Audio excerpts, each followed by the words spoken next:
네, 시청자 여러분 안녕하십니까? 하반기 증시대전망 4부 신윤아입니다. 네, 오늘 4부에서는 송관종 파트너와 함께 할 텐데요. 네, 먼저 파트너님과 함께 인사 나눠보겠습니다. 파트너님 안녕하세요. 반갑습니다. 송관종입니다. 네, 오늘도 특별한 강의 바로 이어주신다고 하는데요. 이따가도 또 좋은 강의 기대해 보도록 하겠습니다. 네. 감사합니다. 네, 미국의 인플레이션과 긴축 강화의 파고로 변동성 높은 시간 보내던 국내 증시, 7월 들어서는 비교적 안정적 흐름 보여주는 모습인데요. 인플레이션 피크아웃 기대감과 기업들의 호실적이 하반기 랠리에 대한 기대감 높이고 있지만 여전히 불안한 경기 침체 우려와 또한 또 국제 정세 역시 문제로 또 작용을 하고 있습니다. 기대와 우려 사이에서 우리 어떤 모멘텀에 좀 주목해봐야 할지 오늘 송관종 와운의 파트너와 함께하겠습니다. 네, 바로 첫 번째 강의부터 이어가 보겠습니다. 반갑습니다. 송관종입니다. 자, 오늘은 하반기 주식 농사를 한 방에 책임질 그런 종목에 대해서 또 그런 섹터에 대해서 분석을 해드리도록 하겠습니다. 자, 주식을 잘 하려면 일단 국제금융시장을 잘 분석을 해야 되겠죠. 여기에다 현재 우크라이나 사태나 아니면 서방과 또 러시아 간의 관계 이런 어떤 국제 정세를 잘 파악을 하면 여기에서 도출이 되는 그런 유망 섹터 또 유망 종목들이 또 많이 있다고요. 그래서 그쪽을 오늘 집중적으로 분석을 해드리도록 하겠습니다. 자, 먼저 시장을 잘 알려면 이제 탑다운 방식으로 시장을 좀 분석을 해봐야 돼요. 그래서 현재 글로벌 시장의 움직임이 어떻게 전개될지, 우리 시장은 여기에 따라서 어떤 움직임을 보이고 또 다음 주에는 어떤 이슈가 있는지를 살펴봐야 되는데, 일단 다음 주에는 빅 이벤트가 있습니다. 뭐 FOMC 회의나 실적, 또 뭐 물가나 또 이 성장률 지표도 나오게 되죠. 근데 너무 걱정하실 필요는 없다는 게 바닥을 치고 돌아섰기 때문에 일시적인 흔들림은 있을 수 있어요. 그렇지만 전체적인 움직임은 뭐 견조하게 진행될 걸로 보여집니다.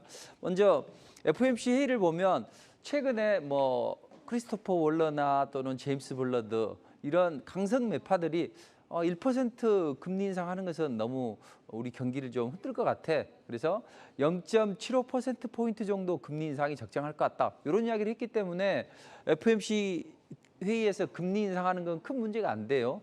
대신 파월이 이제 기자회견을 끝나고 한단 말이에요. 여기에서 9월 달 금리 인상 가이던스를 이제 어떻게 발표하느냐 이건데, 그것도 너무 걱정할 필요가 없는 게 최근에 이제 금리 인상을 가파르게 했잖아요. 그 이유가 뭘까요? 바이든이 파월을 만난 후에 강한 드라이브가 걸렸습니다. 아무래도 중간 선거가 11월 달에 있잖아요. 이제 중간 선거는 항상 그 현 정부의 무덤이라고요. 역대로 보면 3번 정도는 빼놓고는 나머지는 다 졌다고요. 그래서 강력하게 초반에 드라이브를 걸고 이제 9월 달 또 후반으로 갈수록 금리 인상에 대한 우려감은 좀 제한될 것이다. 그렇다면 이제 실적 부분이 반영이 될 텐데, 실적은 최근에 뭐 애플이 안 좋았을 때 또 시장이 좀 약간 흔들렸죠. 근데 테슬라가 생각보다 좋네. 또 이런 이야기가 나오면서 좀 상승을 했었죠.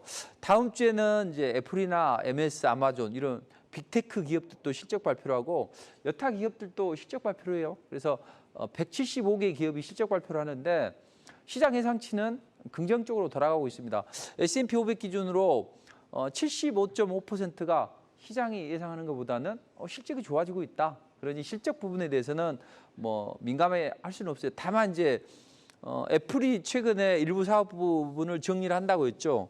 그래서 애플과 관련된 그런 리스크는 조금 있습니다. 그렇지만 전체적으로 보면 긍정적이다. 이렇게 좀 생각을 하시고, 대신 이제 2분기 성장률이 나오게 되는데 성장률이 FOMC 끝나고 나서 나온다고요. 근데 이제 보통 성장률은 전 분기에서 한 1.6% 역성장을 했잖아요. 근데 이번 분기에도 그런 움직임이 나올 것 같아요. 야, 그럼 2분기 연속 역성장을 하게 되면 경기가 침체되는 거 아니냐? 이런 우려감이 있다고요. 그러나 최근에 고용 지표를 보면 어때요? 시장이 예상하는 것보다는 고용이 탄탄하다고요. 그러니까 아직 그것까지는 걱정할 필요 없다. 자, 정리를 해보면 다음 주 미국 시장은 이제 넵스가 안 좋아지면서 한번 눌림목을 줬죠. 근데 여기서 61선에서 지지가 되면 됩니다. 그리고 FOMC 회의 전까지 이제 빅테크 기업들이나 실적 발표를 하잖아요. 그럼 반등을 시도할 것이고, 막상 보니 FOMC 회의에서 크게 매파적이지 않을 것 같아. 그래서 반등도 시도하다가 이제 막상 FOMC 끝나고 나서 또 애플이 실적 발표를 하잖아요. GDP 성장률도 발표하고. 그러면 약간 눌림목을 주겠죠. 그래서 당분간은 좁은 레인지에서 이렇게 박스권 등락이 나온다. 우리가 걱정할 건 올라가면 땡큐. 빠져도 60일선에서 지지가 되고 최악의 경우에 11,500을 추세적으로 이탈하지만 않으면 됩니다. 제가 2번 반드시 올라가야 된다. 그런 말씀 드렸죠. 요 구간. 자, 이번에는 60일선만 지켜내면 됩니다. 자, 그럼 우리 시장은 어떻게 전개될 거냐? 우리 시장은 일단 뭐 나쁘지는 않을 것 같습니다. 대신 글로벌 인플레 피크아웃 기대감은 있어요. 근데 실적이 생각보다는 좋지 않아요. 그래서 최근에 바닥을 찍고 반등을 했는데 이제 바닥 찍고 반등했기 때문에 일단은 밸류에이션 부담감을 약간 느낄 수가 있다고요. 특히나 최근에 기관 쪽의 흐름을 보시면 기관은 항상 그래요. 외국인들이 바닥을 치고 반등이 나왔다고요. 이때는 외국인 기관이 공격적으로 매도를 했지만 최근에 바닥을 치고 하기 때문에 외국인들이 현물 시장을 안 사면 미래 기대감을 잡는 선물 시장은 매수를 한다고요. 그럼 외국인들이 선물 매수를 하면 선물이 비싸졌을 거 아니에요. 그럼 기관은 현물을 매도하고 또 선물을 매도하고 현물을 사는 프로그램 차익 매수가 들어왔어요. 그래서 주가가 상승하는 데 일조를 했습니다. 이제 이건 코스닥인데 코스피를 이렇게 생각하시면 돼요. 근데 최근에 이제 많이 올라가다 보니 뭐 기업 실적도 안 좋고 이제 밸류에이션 부담을 느낄 수 있단 말이에요. 야, 그러면 최근에 또 FMC도 남아 있고 한데 좀 비중을 좀 줄여볼까 이런 생각이 드는 흐름 속에서 외국인들은 단기적으로 선물 매도 포지션을 구축한다고요. 그럼 싸진 선물을 사고 비싸진 현물을 때리는 프로그램 차익 매도가 나온다요. 그러니까 시장 하락기 때 프로그램 매수 붙여놨던 걸 매도로 나오기 때문에 지금은 또 PR도 보면 한 평균 10배 정도 도달하고 있기 때문에 상단은 좀 대안될 수 있다. 자, 그치만 우리 시장은 뭐 크게만 빠지지만 않으면 될 것 같아요. 그래서 반등은 제한적이고 눌림목을 주는데 21선만 지켜내면 된다. 이제 이건 봐야죠. 많이 조정을 받는지 약하게 조정을 받는지를 봐야죠. 그 다음에 움직이는 게 달라지기 때문에 많이 조정을 받으면 기간 조정을 받을 것이고 적게 조정을 받으면 또 빨리 올라갈 수 있고. 근데 여기서 등락을 할 거예요. 그래서 한번 살짝 눌러주긴 할 겁니다. 이런 약간 진통은 있을 수 있으니까 그건 다음 기회에 다시 한번 말씀드리도록 하고, 정리를 해보면 지난번처럼 그런 리스크는 없어졌다. 그리고 실적이나 또 여타 이벤트 때문에 짧은 등락은 나올 수 있다. 그러니까 크게만 무너지지 않으면 된다. 이렇게 좀 생각을 하시면 될 것 같습니다.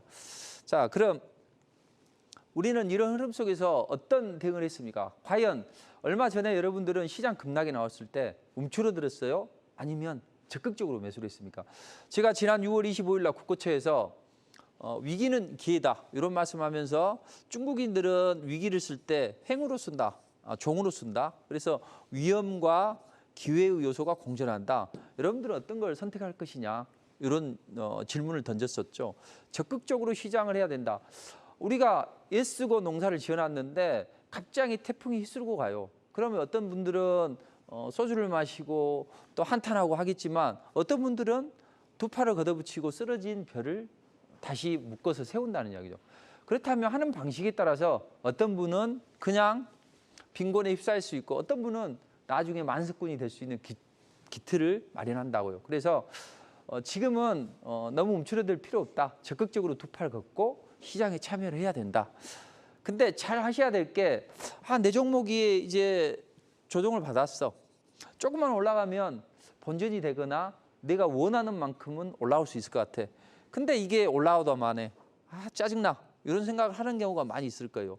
왜 그러냐면 안 좋은 종목인데 반등도 제한적으로 시장 올라갈 때 반등이 나오는 거죠. 이런 종목을 들고 있으면 또 이 종목으로 계속 물타기를 했다면 소 잃고 외양간 고치는 거하고 똑같습니다. 우리가 한번 소를 잃었어. 그래서 이번에는 내가 절대 이제 이런 일이 없겠다 하고 이제 외양간을 고쳤다고요. 근데 알고 봤더니 내가 썩은 자재를 썼네. 이렇게 하면 다음번에는 또 외양간 잃는 거죠. 자, 그래서 우리는 그런 우를 범하지 말자 이렇게 생각하시고, 자, 위기와 기업이 있습니다. 기회가 있습니다. 여러분들은 어떤 걸 잡으시겠습니까? 지난번에 저점을 놓쳤어. 괜찮습니다. 늦었다고 생각할 때가 가장 빠릅니다. 그래서 주식은 기회가 널려 있다고 보시면 돼요. 그리고 주식이라는 것은 한 방이 있는 거예요. 제가 뭐 투기를 조장하는 건 아니지만 요즘 웬만큼 하면 뭐 짱대 양봉 하나씩 나오면 10% 20%는 금방 올라간다고요. 그러니까 너무 걱정할 필요는 없다. 자, 그렇다면 우리가 이제 어떤 정보를 접하는 과정에서 대부분 TV를 보고 오늘 무엇이 올라갔네. 아니면 오늘 지금 이제 이쪽이 올라가다 보니 뭐 테슬라가 좋아하면 2차 전지를 해야 됐네. 별소리를 다 하잖아요. 근데 시장이 주는 대로 쫓아가면 절대 성공할 수가 없습니다. 항상 시장을 한 박자 앞서 나가야 돼요. 자, 우리나라 축구가 항상 아르헨티나나 아니면 브라질, 유럽에 항상 좀 약한 이유가 뭡니까? 뭔가를 다 만들어서 공격을 하려고 하기 때문에 그래요. 근데 우리도 계속 공격을 하다가 중동의 나라들한테 역습을 당하죠. 그렇게 됐을 때는 한 골씩 먹는 거죠. 왜 그랬습니까? 예상하지 못했기 때문에 그런 거예요. 그래서 남들보다 한 박자 빠르게만 움직이면 주식시장은 큰 기회가 널려 있다. 이렇게 보시면 되겠습니다. 자, 그럼 남들보다 한 박자 빨리 갈 수 있는 그런 기회를 여러분들에게 말씀드리도록 할게요. 자, 먼저 이건 이제 알고 있는 거고 제가 지난번에 국고초를 통해서 원숭이 두창 관련주들을 이제 말씀드렸는데 이제 그때 바닥을 찍고 올라섰단 말이에요. 그 다음에 한번 눌림목을 줬습니다. 재차 올라갈 수 있는 여건이 형성이 되는데, 자, 지난번에 이제 비상사태 선포를 위해서 회의를 했는데 그때는 안 했어요. 왜냐하면 6월 말에 감염자가 3,000명밖에 안 됐잖아요. 근데 이번에 한 달 뒤에 봤더니 5배가 늘었어요. 16,000명이 됐다고요. 그러니까 어차피 이 위원들은 지금은 뭐 비상사태 선포할 때 아니다 하면서 15명의 어떤 비상사태 위원들이 중에서 9명이 반대를 했어요. 근데 거브르에서스는 아니야. 전문가 의견을 들어보니까 백신이나 치료제가 많이 부족해. 이거 빨리빨리 수급받아야 되겠지 않냐. 그러니까 비상사태 선포하는 게 맞아. 이렇게 이야기를 했다고요. 자, 이런 사단이 벌어지게 되면 이제 주식시장에는 어떻게 전개될까요? 관련주 아주 많습니다. 근데 여기서 일부 종목은 위험하지만 일부 종목은 저점에서 잘 움직일 수 있는 여건이 형성이 되는 거예요. 일단 사무총장의 이야기를 들어보면 우리가 전혀 알지 못하는 새로운 전파 방식을 통해서 바이러스가 전파되고 있다. 이 말 한마디하고 방송에서 다루기는 조금 어렵지만 그래도 이 관련주들의 이해를 위해서 이제 말씀드리니까 뭐 별다른 뜻은 없습니다. 남성과 남성 사이의 성관계를 통해서 집중적으로 발생하고 있다. 우리가 낙인을 찍을 필요 없다. 이렇게 이제 이야기를 했는데 여기서 우리가 힌트를 얻어야 되는 거죠. 자, 백신이 치료제가 부족하다고 합니다. 그럼 백신이나 치료제의 원료를 공급하는 업체들의 움직임이 좋아지겠죠. 그래서 지금 파미셀 같은 경우에는 미국의 기업이 브리시도포비아를 이제 만드는데 거기에 핵심 중간체를 독점적으로 공급한다고요. 이런 종목들은 한번 반등도 나올 수도 있겠죠. 자, 또 미코바이오메드 같은 경우에는 질병청하고 원숭이 두창 관련해서 진단키트 PCR 검사를 특허를 보유 중이라는 이야기죠. 그리고 바이오니아 같은 경우에는 이제 재빠르게 검사를 해야 될까요? 제일 힘든 게 뭐예요? 어떤 검사했는데 검사 결과 나올 때까지 환자는 얼마나 초조하겠습니까? 근데 그 마음을 아는지 바이오니아가 1시간 반 만에 판별할 수 있는 그런 검출용 키트를 이제 만들었다고요. 자, 그래서 이 관련주들이 이렇게 엄청나게 많습니다. 어떤 종목이 올라갈까요? 사무총장의 이야기를 잘 들어보면 답이 있습니다. 원료의약품 관련주, 백신이나 치료제 중에서 수급이 붙는 종목, 그리고 우리가 거의 알지 못하는 새로운 전파 방식 또는 아까 남성 간의 성접촉, 이런 걸 잘 본다면 그 관련주를 잘 예측할 수 있겠죠. 자, 관련주가 많은데 이 관련주 중에서 제가 다 어떤 건 좋고 어떤 건 안 좋고 그러면 오늘 날새입니다. 그래서 이 관련된 종목 있죠. 시간 관계상 설명을 드리지 못했던 그 관련 종목들은 제가 이 오늘 방송했던 자료 플러스 여기에다가 어떤 종목이 좋습니다. 이렇게 해서 제가 작성을 해놨습니다. 그래서 이걸 무료로 배포할 테니까 지금 한국경제TV 홈페이지를 이용해서 무료 공개 방송에 참여하십시오. 지금 방송을 열어놨으니까 무료 공개 방송을 참여하시면 제가 3가지 큰 선물을 드리도록 하겠습니다. 다 무료입니다. 그러니까 꼭 오셔가지고 좋은 전략도 듣고 여기와 관련된 종목을 들으신다면 바로 내일 또 시장에서 대응해서 또 멋진 수익을 창출할 수 있으니까요. 그렇게 한번 보시면 되겠습니다. 자, 다음 이제 국제 정세로 넘어가 보자고요. 최근에 러시아 우크라이나 사태 어때요? 뭐 잘 진척되는 것도 같고 어떻게 보면 또 저거 장기전으로 갈 것 같고 이제 이런 여러 가지 생각이 들 거란 이야기죠. 자, 그런데 저는 진흙 속에서 피는 연꽃처럼 또는 뭔가 닭목을 비틀어도 새벽은 온다 이런 이야기가 있죠. 자, 그것처럼 러시아와 우크라이나 사태는 관계 안 좋아요, 여전히. 미군이 이 하이머스를 우크라이나 공급하면서 우크라이나가 러시아를 70km 내외권 타격이 가능해요. 그러니까 러시아가 열받아 가지고 야, 그럼 우리 너희 자꾸 그럼 핵공격 해버릴 거야 이런 이야기를 하고 있습니다. 근데 또 일각에서 보면 어떤 걸 하고 있어요. 튀르키예, 러시아, 유엔, 우크라이나 이 사자가 흑해를 통해서 그동안 반출 못했던 곡물을 반출하자 이런 협정을 체결했다고요. 그래서 우크라이나 이 배가 흑해를 통해서 이제 튀르키예 이쪽으로 가게 되면 튀르키예에서는 야, 배 열어봐 해서 무기를 실었나 안 실었는가 파악을 하고 바로 이제 수출하게 된다고요. 근데 도장 찍은 지 잉크도 안 마르는 사이에서 러시아가 오데사 항구에 포격을 가했네. 이거 틀린 거 아니냐? 그럴 수 있어요, 일시적으로. 그렇지만 이 보이지 않는 이런 흐름들, 그리고 젤렌스키가 그런 이야기를 했잖아요. 러시아 제거는 일단 전쟁 중에도 이루어져야 된다 이런 말을 하고 있죠. 그렇기 때문에 러시아 푸틴도 피곤해요. 내가 금방 저 우크라이나 먹어버릴 수 있을 것 같았는데 생각보다 끈질기네 이런 생각을 푸틴은 할 거라는 이야기도. 젤렌스키도 우리 영토를 단 한 치도 내줄 수는 없다. 그렇지만 젤렌스키도 그런 마음은 가지고 있지만 마음 한편에서는 빨리 해소가 되기를 원할 겁니다. 그다음 유엔은 어때요? 내 목이 포도청인데 빨리 저거 해야지 그 에너지 가격도 줄어들고 인플레이션도 지금 8% 넘어서 9% 가고 있잖아요. 이런 움직임이 있기 때문에 어떻게든 해결을 하려고 할 것이다. 그럼 이제 우크라이나 재건주들 해묵은 재료 아니냐? 그럴 수 있어요. 근데 테마는 순환매가 도는 거예요. 그래서 기존의 뭐 건설기계나 중장기 교체들 이런 종목들이 움직였다면 지금은 이제 이런 종목들이 움직여요. 그럼 이제 어떤 종목들이 움직일까요? 삶과 밀접한 것들이 움직이겠죠. 왜냐하면 도시를 재건하는 데 있어서 마리우폴이 지금 거의 뭐 95%가 파괴가 됐다고요. 여기에서 이제 우크라이나 대사가 우리 원희룡 국토부 장관을 만나서 우리가 좀 도와주면 좋겠다. 한국이 예전에 6.25 재건도 해봤지 않아요. 이렇게 이야기를 하는 거죠. 그래, 그럼 우리가 도와줄게 하는데 우리는 뭘 도와줄 수 있을까요? 보니까 한국의 이 모듈러 주택이 상당히 좀 뛰어나더라 이거죠. 그래서 제발 우리 마리우폴 재건하는데 좀 도와주라. 이제 이렇게 하면서 모듈러 주택, 조립식 주택이죠. 여기에 대한 이제 기대감이 이제 솔솔 나오는 거죠. 자, 모듈러 주택이 뭐냐면 자, 이런 겁니다. 공장에서 80%를 조립을 해요. 다 만들어서 현장에 와서 이렇게 20%만 조립하는 거. 이게 모듈러 하우스, 뭐 조립식 주택, 뭐 이렇게 이야기를 하는 거죠.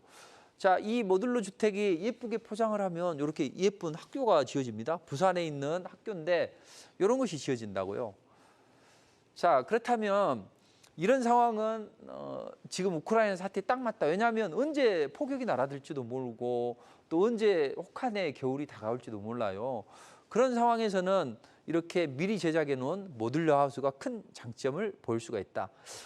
야, 근데 저 못 사는 사람들이 저거 사는 거 아니냐 이렇게 생각을 할 수 있는 거죠. 이때 딱 나타난 사람 누구예요? 일론 머스크가 나 5,400만 원짜리 박스벌 모듈러 하우스에 살고 있어. 그러니까 이야, 테슬라도 아니 머스크도 사네. 나도 좀 멋지게 살아볼까? 외진 곳에서 이런 수요가 늘어나면서 전 세계 모듈러 하우스의 대중화에 나서고 있다는 거죠. 자, 근데 이 모듈러 하우스는 단층만 짓는 게 아니라 광양지철소의 이 직원들 생활관 또는 영국의 런던의 조지 스트리트 타워 이런 초고층도 지을 수가 있다고요. 자, 그럼 여기 짓는 방식이 어떻게 되냐 이거죠. 크게 두 가지로 나누게 됩니다. 하나는 유닛 방식, 하나는 패널라이징 방식입니다.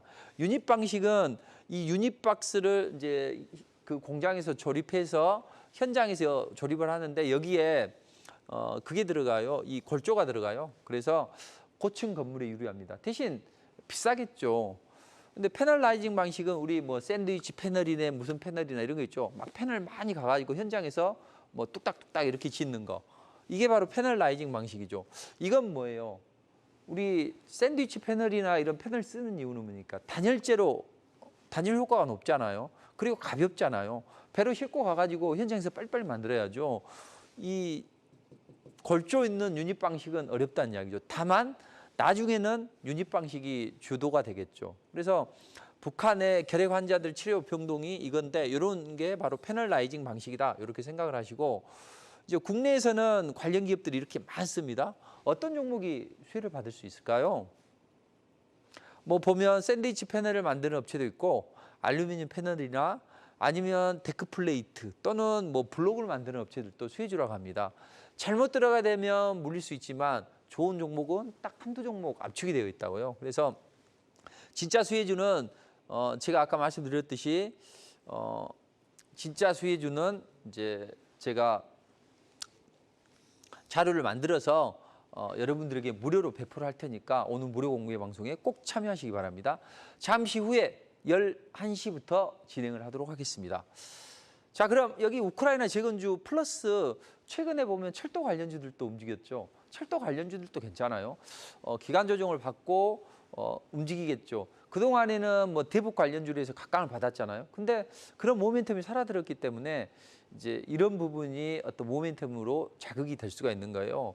거기에다 뭐 원전주나 아니면 또 여타 엮인다면 더 잘 올라갈 수 있는 요소는 됩니다. 그런 철도주 또는 이런 모듈러 주택 관련주, 그다음에 이 식수나 이런 생활에 필수적인 거요. 자, 자고 먹고 물 마시고 이렇게 해야 되잖아요. 주로 이제 식수 보급이 좀 어렵다고요. 그래서 우크라이나에서는 식수 보급에 대해서 이야기를 했고 이 식수 보급과 관련된 그런 기업도 각광을 받을 수가 있다. 이 종목은 한번 상승을 했다가 눌림목을 주고 재차 상승을 하고 있는데 제가 이제 무료 공개 방송에서 여러분들께 많이 이제 같이 공부를 했고 또 저도 리포팅을 통해서 이제 한번 해드렸는데 다시 한번 움직일 수 있는 여건이 형성이 되고 있습니다. 자, 최근에 시장이 반등하고 있어요.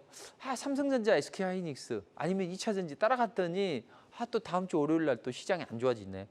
그래서 나는 중간에 따라갔더니 또 잘못하면 물릴 수 있어. 이제 이런 걱정이 드시는 분들도 계실 거란 이야기죠. 자, 반등장 이겨내는 비책이 뭘까요? 자, 1급 요리사한테 물어봤습니다. 왜 당신은 그렇게 맛있는 요리를 만드세요? 했더니 딱 하는 말이 요리가 신선해서 그렇습니다. 요리라는데 그 재료가 신선해서 좋은 요리를 만듭니다. 자, 신선한 재료를 신선한 이슈를 먹으면 종목이 잘 움직인다. 이렇게 보시면 되겠고, 그럼 시장에서 알고 있는 재료 가지고는 어렵다는 이야기죠. 그럼 시장이 눈치채지 못하는 그런 재료는 무엇이 있을까요? 자, 러시아가 서방 제재로 인해서 에너지 이런 걸 팔아야 되는데 천연가스나 원유를 팔아야 되는데 우리 유럽 쪽으로 오지 마라 이거죠. 그러니 러시아는 선택할 수 있는 게 이쪽으로 가서 극동 지방을 팔면 되잖아요. 한국도 팔고 이쪽에 중동도 팔고. 이게 바로 북극 항로입니다. 항로가 있는데 백길이 이렇게 있는데 이 북극 쪽에서 이렇게 이루어지는 게 이게 북극 항로고 기존의 수에즈 운하를 통해서 이쪽으로 하는 게 기존 항로죠. 자, 근데 북극 항로는요. 기존에 최근에 보니까 이 물동량이 상당히 좀 늘어나고 있어요. 작년 운송량 대비해서 30%가 늘어나고 있습니다. 이거 1월 달부터 3월 달까지는 얼음이 얼어서 못 가니까 2달 만에 작년에 운송량이 30%로 했기 때문에 많이 늘었다는 이야기죠. 자, 그럼 이렇게 늘어나는 과정에서 러시아도 극동 쪽으로 오려면 기존 항로 대비해서 40% 정도가 단축이 됩니다. 자, 그럼 이 사단은 단지 러시아가 우크라이나 사태 때문에 서방 제재를 피하기 위해서 일시적으로 진행이 될까요? 아니죠. 지금 지구온난화가 진행이 되고 있잖아요. 그래서 이 북극 항로는 서방도 눈독을 들이고 있다고요. 지금 이 북극 항로와 인접해 있는 나라가 8군데 돼요. 미국, 노르웨이, 캐나다, 스웨덴 이런 나라들이 있는데 최근에 중국이나 한국도 숟가락 하나 얹습니다. 5월 달에 한중도 13개 옵서버국에 참여를 해서 이쪽에 눈독을 들이고 있다고요. 지금 주도권은 러시아가 쥐고 있습니다. 러시아가 주도하니까 자, 저건 놔둬서는 안 되겠다 해서 이번에 나토 정상회의에서 앞으로 빙하가 녹는 해빙이, 북극의 해빙이 어떤 지정학적 리스크를 또 촉발할 수 있다. 이제 이런 이야기를 하고 있죠. 그래서 나토는 2018년도부터 항공모함 편대를 이쪽에 급파시키고 있고 2021년도에는 작년에 미국과 영국이 군함을 보내고 또 노르웨이 같은 경우에는 야 내년에 우리가 대규모 군사훈련 해보자. 그리고 뭐 캐나다하고 덴마크나 러시아는 이 북극의 밑에 보면 산이 이렇게 올라가 있죠. 그거 우리 땅이네, 너희 땅이네 서로 영유권 주장을 하고 있습니다. 자 이런 과정에서 러시아가 주도권을 하는 이유는 뭐냐면 이제 러시아가 주로 자국 영해를 통과하다 보니까 야 우리 통행세네. 그리고 그때 수에즈 운하에서 에보 기브노 자초됐잖아. 통행량이 많아서. 그러니까 그쪽 가는 것보다는 이쪽에 오는 게 좋지 않겠냐. 그래서 앞으로 우리가 10년간 45조 원을 투자해 볼게. 빨리빨리 이쪽에 이용해. 이런 이야기를 하는 것이고 그게 바로 8월 1일 날 해당 계획을 승인한다고요. 그래서 나토 정상회의에서 그런 이야기를 했었고 이제는 이쪽에 우리가 좀 집중을 해야 된다. 이렇게 보시면 될 것 같습니다. 자, 그럼 우리로서는 이게 기회 요인이 될 수 있냐 이거죠. 그 기회 요인이 될 수 있죠. 왜냐하면 비단을 로만으로 가면 수십 배 비단값이 뛰고 또 검은 후추로 불리는 검은 금으로 불리는 후추는 베네치아에서 100배 비싸게 팔렸습니다. 그래서 비단길이나 향신료길 또는 희망봉 발견해서 독점 항해 시대를 이루겠던 그런 유럽의 국가들 이런 대서양 항로 우리는 이런 쪽을 비껴 나갔다고요. 근데 드디어 한국도 북극 항로를 경유할 수 있기 때문에 우리는 새로운 기회 요소가 될 수 있다. 우리는 다른 아시아 용들에 비해서 늦잖아요. 중국 같은 경우에는 아편 전쟁 때문에 서구 물을 받아들였죠. 일본은 해안이 있기 때문에 바다에 있기 때문에 서방의 어떤 침을 많이 받아서 개방이 좀 빨리 됐다고요. 우리는 그렇지 않았죠. 근데 이제 앞으로 기회의 시대가 올 수 있다. 그럼 4차 산업혁명 시대에 직구족도 많이 늘어나고 또 개인 맞춤형 어떤 요구가 많이 증가한다고요. 그래서 컨테이너 하나에 옮길 거 뭐 2개, 3개 필요하고 또 이쪽에는 원유나 천연가스 이런 것들이 많이 매장이 되어 있어요. 심지어는 히토류나 이런 것들도 다량으로 매장이 되어 있습니다. 자, 그래서 이런 상황에서도 4차 산업혁명 시대에 로봇이나 AI가 사람들 할 일을 대신해. 사람들 할 일 없잖아요. 5일 근무하지 말고 인건비도 줄일 겸 4일만 근무해. 여행이나 다녀오세요. 어디로 갈까? 이번에 보니까 로마의 그 분수대에 많은 사람들이 뭐 발도 담그고 거기서 세수도 하고 물떠 가려다가 60만 원이나 벌금을 낸 사람도 있더라고요. 이만큼 야 그럼 유럽 하늘 정말 맑아서 사진도 찍고 싶은데 그거보다는 우리가 북극 쪽으로 가볼까? 아니면 아시아 쪽으로 가볼까? 이런 이야기가 나온다고요. 그 상황에서 말라카 해협이나 수에즈 운하가 적체 현상을 보인다면 그런 현상은 더더욱 잘 나올 수 있다. 그럼 우리는 어떤 종목이 기회가 될까요? 조선주. 자, 조선주는 원래는 날아가야 되는 그런 상황이에요. 제2의 분기가 돼야 돼요. 근데 매출은 잘 발생을 합니다. 카타르엠에 백색을 LNG선을 수주를 했네 하지만 제주는 곰이 넘고 돈은 왕서방이 챙긴다고 배 한 척씩 팔면 5%를 성가의 5%를 프랑스 GTT사에다가 줘요. 그 LNG선이 있으면 화물창이 이렇게 있거든요. 근데 화물창에 보면 이게 화물창이면 이 배가 이렇게 있으면 옛날에는 동그란 모수 타입이었는데 공간이 너무 많이 잡아먹어. 그래서 격자 모양으로 이런 멤브레인 타입인데 이게 프랑스 GTT에서 만들었어요. 얘가 5% 가져가니까 우리는 먹을 게 없는 거죠. 그래서 실적이 안 나니까 안 올라가요. 근데 한국형 화물창이 한 번 개발했습니다. 또 이번에 제도전에서 이제 개발을 할 거예요. 개발하고 있어요. 이게 되면 조선주들은 움직인다고요. 그리고 최근 러시아 우크라이나 사태 때문에 LNG를 파이프라인으로 옮기기보다는 배로 옮겨오자. 그래서 LNG선 수요가 많이 늘어나고 또 이쪽 만약에 북극 항로가 개발이 된다면 혹한의 날씨로 두껍게 언 얼음을 깨야 되겠죠. 그럼 뭐가 필요합니까?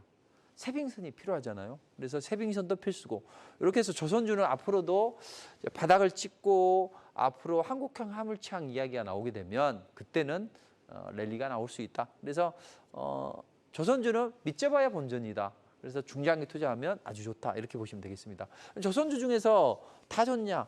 하나만 해야죠. 그래서 하나를 찍어서 이제 같이 한번 공부를 한번 해보자고요. 그리고 시간이 돈인 해운주는 또 물류주는 3분의 1이 단축이 되니까 당연히 수혜를 받을 수 있겠죠. 또 수산이나 바이오 에너지도 좋죠. 왜냐하면 지구 온난화가 진행이 된단 말이에요. 그럼 다 이 우리나라에 있던 고기들이 북극으로 갈 거 아니에요. 그래서 2050년도에는 거의 39%가 이쪽에 북극 쪽에서 잡힌다. 이런 보고서도 있습니다. 그리고 극지다 보니 많이 자원을 채취를 못했을 거 아니에요. 그러니까 뭐 생명자원이나 신약 개발에 필수적인 그런 신소재나 이런 신물질들이 많이 다량으로 함유되어 있다. 그래서 무한한 공간이다. 이렇게 보시면 되고 미발견 천연가스나 가스, 원유 이런 것들 매장량이 상당히 뛰어나다. 이렇게 보시면 되겠습니다. 자, 그래서 우리는 새로운 관점에서 신선한 이슈와 재료를 먹으면 그쪽으로 본다면 방금 그런 관련주들도 큰 흐름상으로 좋은 흐름이 나올 수 있다. 이렇게 보시면 될 것 같아요. 자, 바이든이 백신을 4번이나 맞았는데 이제 코로나에 확진이 됐습니다. 병문안을 가야 되나 말아야 되나 이런 이제 걱정을 하겠죠. 각국 정상들은. 근데 바이든이 최근에 이제 한 일이 있어요. 뭐냐면 한국한테 야, 대중 압박을 위해서 치포 동맹에 참석을 하다. 왜 그랬을까요? 자, 지난번에 러시아가 우크라이나 침공하고 또 홍콩을 범죄인 인도 조약 이것 때문에 한참 시끄러웠는데 결국 홍콩을 귀속을 시켰어. 이런 것을 보면 대만 저거 먹는 것은 우리가 아무리 말려도 우리가 쟤들하고 싸울 수는 없잖아요. 절대 미국은 자기 돈은 대줘도 병력이 다치게 되면 미국 국민들 가만히 안 있겠죠. 그래서 어렵게 된다고요. 그래서 이제 중국이 만약에 대만을 침공하면 어쩔 수 없죠. 중국 입장에서는 이 대만을 침공해야만 이 태평양 쪽으로 넘어와서 미 본토를 압박을 할 수 있는 거죠. 자, 이런 사단이 벌어지기 때문에 어쨌든 대만을 침공해야 되는데 대만을 침공하려는 진짜 이유는 뭐냐면 중국이 다 해보겠는데 첨단 부분 쪽에서는 미국에 밀리다고요. 그래서 첨단 산업을 부흥하기 위해서 갖가지 노력을 합니다. 중국 제조 2025라는 게 있어요. 2025년까지 첨단 산업에서 국산화율을 70%까지 늘려보겠다. 이게 중국 제조 2025거든요. 근데 트럼프가 이것 보고 빡쳤죠. 야, 저거 제대로 놔뒀다가는 중국이 우리 잡아먹겠네. 그래서 못하게 하려고 무역 분쟁이 일어난 거예요. 이렇게 지금 중국은 첨단 산업, 특히 반도체 쪽에 드랍을 건다. 반도체는 4차 산업혁명에서는 아주 중요하죠. 그래서 반도체 쪽에 굴기를 펼치려고 하는데 자력으로는 안 되니까 그럼 대만을 침공해서 TSMC를 가져가 보자. 그래 미국 입장에서는 자 TSMC 쟤들한테 넘어가면 큰일이다. 그래서 애리조나로 옮겨. 그리고 저것도 안 될 것 같아. 혹시 먹고 나서 이제 나중에 각종 규제해가지고 하면 저것도 어려워지지 않겠냐. 그러니까 삼성한테 야 그러면 우리 테네시시에 와서 반도체 공장을 지어 우리가 세금 대줄게 했는데 그렇게 하기로 했단 말이에요. 근데 갑자기 삼성에서 투자를 좀 미뤘죠. 우리 부회장 일정상 참여하기가 어려워요. 이렇게 이야기를 했다는 거죠. 그래서 결국 바이든이 8월 달까지 치포 동맹에 참석해라. 그럼 우리가 이 반도체 산업 육성 법안 통과되면 우리가 할게 해서 지난번에 미 상원에서 19일 날 64대 34로 이제 토론이 육성법을 표결해 보자 해서 진행이 됐고 다음 주에는 통과 기대감이 있다고요. 이틀 후에 바로 삼성이 야 그럼 우리가 20년간 250조 투자할게 이런 이야기를 했다는 이야기죠. 이때 사람들은 대부분은 삼성전자가 반도체 투자 최대 수혜주라고 합니다. 정말 그럴까요? 반도체 투자를 하게 되면 반도체 소부장들은 장비업체들은 납품을 하니까 바로 실적에 도움이 되겠죠. 삼성전자는 투자를 해서 1, 2년 있어야만 수익이 날 거 아니에요. 그러니까 반도체 투자 관련해서는 삼성이다. 그거보다는 삼성전자보다는 오히려 저는 삼성 바이오로직스를 봐라. 왜냐하면 작년에 문재인 대통령이 방미할 때 어땠어요? 20조 투자한다고 하고 우리 한참 코로나 팬데믹 나올 때 삼성 바이오로직스에서 모더나 위탁 생산하자 이런 이야기를 했었죠. 그래서 모더나 위탁 생산 기대감 때문에 이렇게 올라왔고 그다음에 또 그 위탁 생산하다 보니 실적 좋아지죠. 그래서 실적 기대감 때문에 이렇게 올라갔다는 이야기죠. 자, 이 상황에서 까마귀 날자 배 떨어진다고 작년하고 똑같은 일이 벌어지고 있어요. 반도체 투자해. 삼성 이재용 부회장 사면해 줄게. 이렇게 이야기를 했고 또 그때 삼성이 삼성 바이오로직스 위탁 생산하는 걸 받았습니다. 자, 이번에도 치포 등록이 참석해 우리 반도체 투자할게. 대신 지금 오미크론 변이 지금 한창 창궐하고 있잖아요. 자, 그럼 모더나가 다음 달에 오미크론 대응 가능한 백신을 출시한다고 하는데 그럼 우리 한국에서 백신 원액을 생산할 수 있지 않을까? 이런 이제 기대감이 반영이 될 거라고요. 실제로 모더나 부사장한테 물어봤더니 한국에서 백신 생산할 수 글쎄요 아직 결정된 건 없는데 가능하지 않겠습니까? 이런 발언을 했다는 이야기죠. 그래서 저는 바이오주들에도 계보가 있습니다. 먼저 HLB 올라갔고 제가 무료 이제 공개 방송에서 이번에는 네이처셀이 올라갈 것 같아요. 약간 회사가 좋지는 않는데 그래도 우리가 같이 공부해 봅시다. 분명히 얘가 파이프라인도 좀 탄탄하고 하니까 올라갈 수 있어요. 그때가 여기서 했는데 요만큼 올라갔죠. 자, 그러면 삼성 바이오로직스도 이제 지난번에는 HLB 올라갔고 네이처셀 올라갔고 그다음 그 코스닥에 셀트리온 헬스케어나 셀트리온이 이제 지수 방어용으로 올라갔다는 이야기. 이번에는 삼성 바이오로직스가 지수 방어용으로 좋다 이렇게 보시고 그럼 이제 여기에서 우리는 한 박자 좀 빠르게 움직여야 되겠죠. 그래서 지난번에 제가 이 말씀 드렸죠. 자, GDP 성장률이 감소할 때도 제약 바이오 관련주들은 올라간다. 왜냐하면 사람의 목숨과 생활과 밀접한 관련이 있기 때문에 이런 것들이 올라간다. 근데 최근에는 코로나 팬데믹 때문에 뭐 진단 키트, 치료제, 백신 이런 종목들이 올라갔어요. 그럼 이제는 원숭이 두창 일부 올라가겠지만 어떤 종목이 올라갈 수 있을까요? 바로 파이프라인이 탄탄한 그런 기업들, 실적이 좋아지는 기업들, 각종 학회에서 성과를 발휘할 기업들이 움직인다. 이렇게 보시고 저는 오늘 무료 공개 방송에서 9월 FTA 시판 허가 결정을 앞두고 있고 1조 원 기술 수출이 가능한 실적 성장률 하나 같이 한번 공부를 할 겁니다. 그리고 FTA의 패스트 트랙으로 지정이 돼서 8조 원 시장을 공략하는 그런 종목도 하나 있어요. 이렇게 파이프라인 탄탄한 기업들은 추세를 타고 올라갈 수 있으니까 이런 종목까지도 제가 제시를 해드리도록 하겠습니다. 자, 해서 1부는 이 정도로 마감을 하도록 하겠습니다. 잠시 후에 2부에 뵙도록 하겠습니다. 네, 먼저 첫 번째 강의 만나보고 오셨습니다. 국제 정세로 본 미래 주도주에 대한 이야기 듣고 오셨는데요. 팬데믹 이후 새로운 감염병으로 부상한 원숭이 두창 관련주부터 우크라이나 재건을 미리 준비하는 모듈러 주택 관련주, 신해양 실크로드 북극 항로, 그리고 미국 정책 관련주를 미래 주도주로 짚어주셨습니다. 네, 그럼 계속해서 송관종 파트너의 두 번째 강의도 바로 만나보시죠. 자, 두 번째 시간 시작하도록 하겠습니다. 시간이 많이 흘렀어요. 그래서 짧게 진행하도록 할게요. 자, 바이든이 코로나 극복을 하면 가장 먼저 할 일이 뭘까요? 아까 말씀드렸던 어떤 밀렸던 법안들 처리를 하겠죠. 그중에서 트리피비 법안에 대한 통과에 대한 기대감도 있습니다. 근데 이 트리피비 법안은 그동안 뭐 기후변화나 이런 것들에 대처하기 위해서 바이든이 공약으로 내걸었던 거예요. 근데 조 맨친 의원이 안 돼요 해서 제동이 걸렸는데 이걸 국가 비상사태를 선포 카드를 쓰면 헌법에 위반되지 않는 범위 내에서 할 수 있다고요. 자, 이랬을 때 어떤 조치가 나오게 됩니까? 야, 우리 국유지나 아니면 국립공원에서는 폐플라스틱이나 일회용 플라스틱 이런 것들 사용하지 마. 이렇게 단계적으로 금지를 한다는 거죠. 그러기 위해서 연방 정부에서는 일회용 플라스틱 사용을 줄이기 하려면 먼저 얼마만큼 많이 사용하고 있는지 이런 것들을 파악을 해야 될 거 아니에요. 그런 움직임이 얼마 전에 움직였었고 관련 종목들도 그때 살짝 반응을 했다고요. 이제 다시 한번 이런 것들이 비상사태를 선포하거나 그런 기대감이 있을 때 이제 움직일 수 있는데 자, 우리나라는 세계 세 번째로 플라스틱을 사용하는 오명을 쓰고 있습니다. 특히 코로나 시대에 많은 사람들이 뭐 시켜 먹고 할 거 아니에요.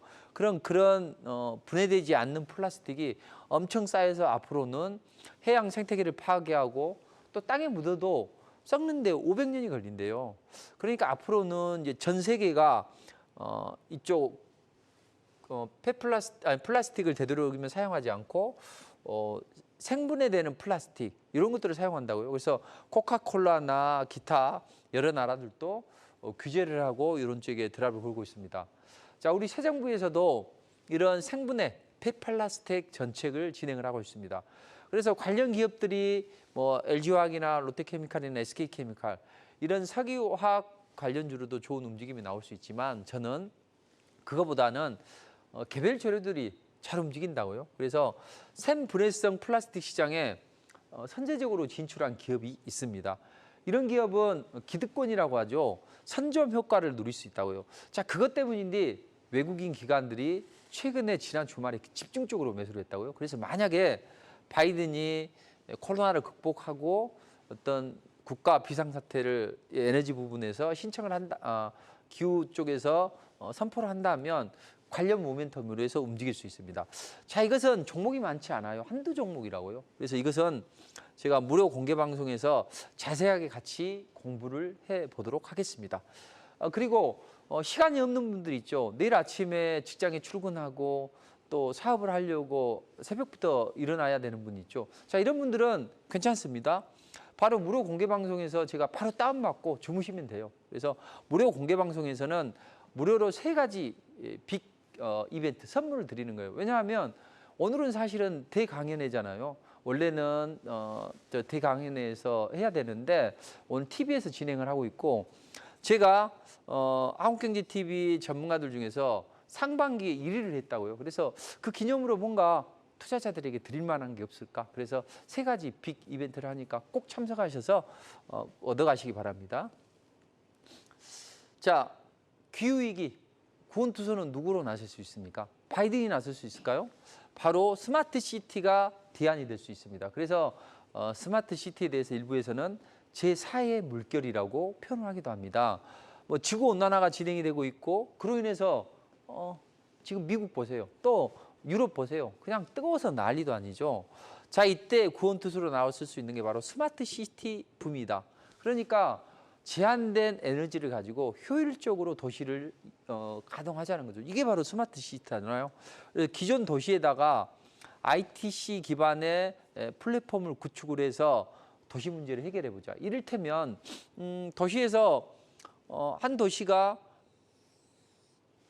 전력이 많이 남아돌 때 이때 많이 비축을 했다. 이때 많이 시간대에서 또 집중적으로 사용하는 시기에 많이 사용을 하고 이런 식으로 해서 어떤 전력을 스마트하게 제어할 수 있는 이런 것이나 아니면 지금 도시에서 만약에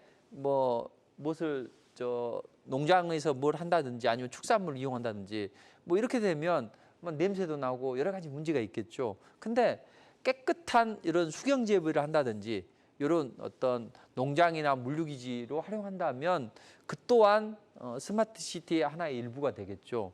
그래서 이 기후위기의 구원투수로 나올 수 있는 게 스마트 시티나 또는 스마트팜 관련주입니다. 그래서 이 종목들이 선택적으로 움직일 수가 있습니다. 자, 특히나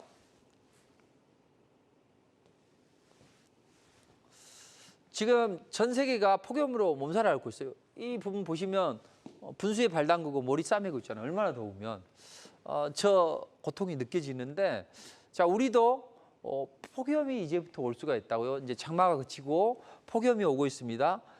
근데 지난번에 잠깐 6월 달에 더웠을 때 이때도 전력 대란이 좀 일어났었죠. 그래서 6월 달에 1년 전보다 4.3%나 좀 치솟았다는 이야기죠. 그만큼 올 여름은 덥다는 이야기입니다. 이제 보통 휴가 기간이 7말 8초에 몰려 있잖아요. 이때 이제 폭염이 진행이 되는데 9년 만에 전력 수급에 비상이 걸릴 것 같습니다. 6월 23일 기준으로 공급 예비율이 9.5%까지 하락을 했어요. 이 예비율이 10% 위에서 놀아야 돼요. 근데 9.5%로 떨어졌다는 것은 이때 한여름도 아닌데 떨어졌다. 문제가 있죠. 그래서 A 비율은 10%, AB 전력은 10기가와트 정도는 있어야 되는데 이제 이게 아슬아슬하게 될 수 있다.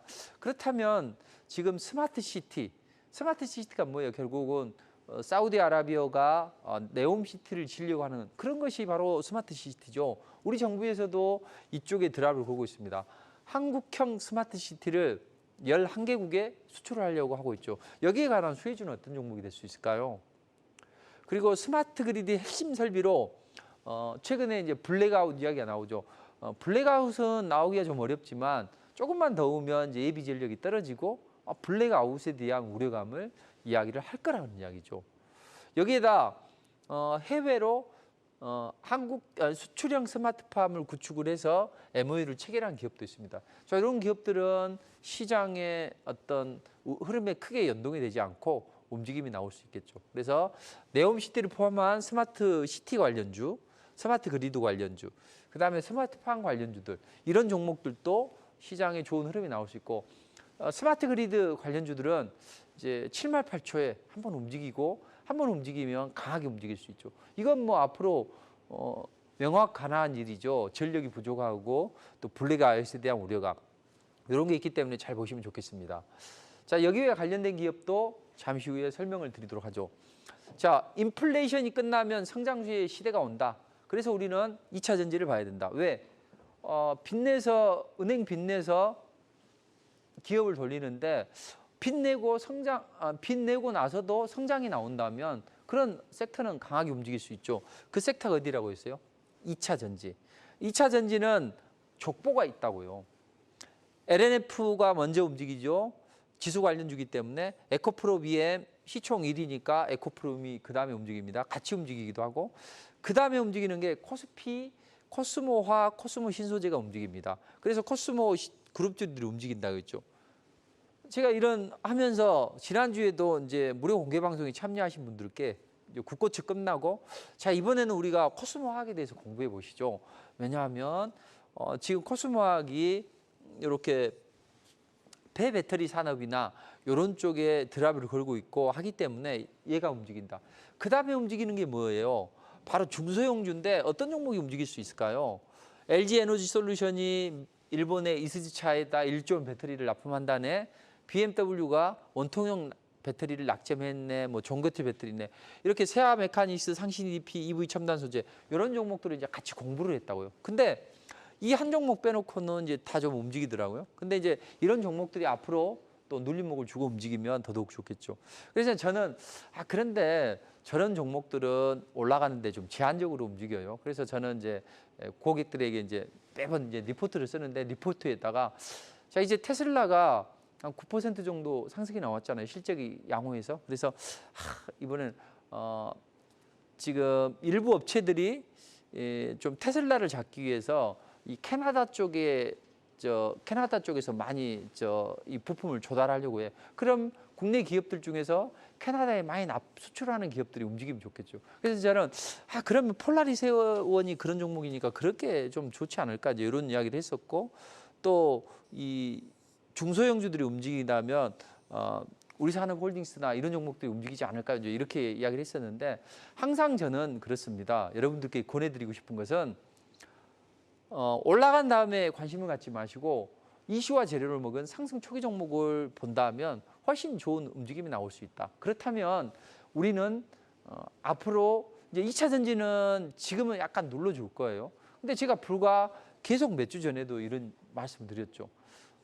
인플레이션이 정점을 치닫게 되면 성장주가 움직인다.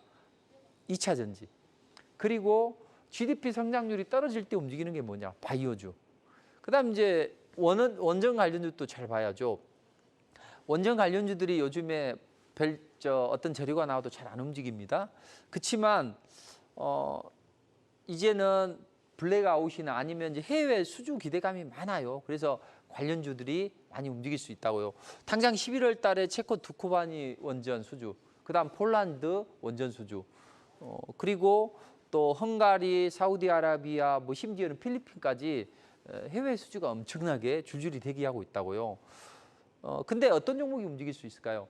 저는 이제 지난번에는 BHI나 오르비텍 이제 이런 종목들을 이제 말씀을 드렸었어요. 이제 같이 공부해 보자 하고 얘들이 좋을 테니까. 근데 실제로 그런 종목들이 잘 움직였어요. 근데 이제 지금은 어떤 종목이 움직일 수 있을까요? 지금은 방사성 폐기물 관련 종목이 움직일 수 있다. 근데 지금 제가 지난번에는 이제 같이 공부를 했는데 지금은 제가 저희 고객들에게도 이제 같이 리포트를 통해서 해드렸기 때문에 이건 말씀드릴 수는 없고, 근데 최근에 노르트 스트림 1 러시아에서 독일로 이어지는 가스관 여기에서 가스터빈이 문제였었고 그래서 가스터빈 부품을 수리한다. 그것 때문에 한번 문제가 있었는데 이번에 다시 공급을 합니다. 이런 원자력 발전용 터빈 부품 업체 이런 종목들은 움직임이 훨씬 더 좋아질 수가 있다. 이렇게 보시고 기타 뭐 원전 관련된 종목들이나 이런 부분은 조금 이따 이제 같이 공부를 해보도록 하겠습니다.